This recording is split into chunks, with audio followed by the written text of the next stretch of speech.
Hi mga mi, another day, another gamit sa bahay na naman ang isi-share ko sa inyo at tignan nyo naman itong aking ref organizer na nabili online. Talaga namang napakaganda, napaka-aesthetic at higit sa lahat mga mare napaka-space saver. At meron na tayo ditong 1, 2, 3, 4 pieces mga mare. Yes, 4 na piraso dahil naka buy 1 take 3 na itong ating ref organizer.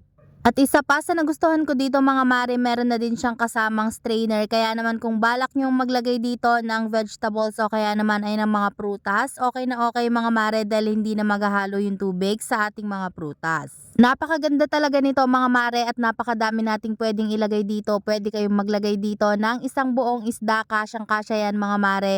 O kaya naman pwede kayong maglagay dito ng manok o kaya naman yung mga frozen foods na gusto nyong ilagay.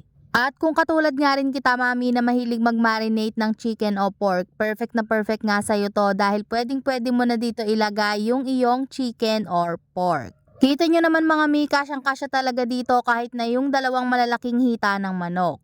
And kung isa ka namang mami na mahilig gumawa ng meal plan sa loob ng isang linggo, nako mi, perfect na perfect talaga sa'yo to dahil naka buy 1, take 3 sila ngayon. At alam kong bet na bet mo din mga mare ng ganitong mga gamit sa bahay. Kaya naman ano pang hinihintay mo, ilalagay ko yung link sa yellow basket o kaya naman ay sa comment section. At huwag ka nang magpatumpik-tumpik pa mare, i-click mo na yan at i-check out mo na habang naka free shipping pa at naka buy 1, take 3.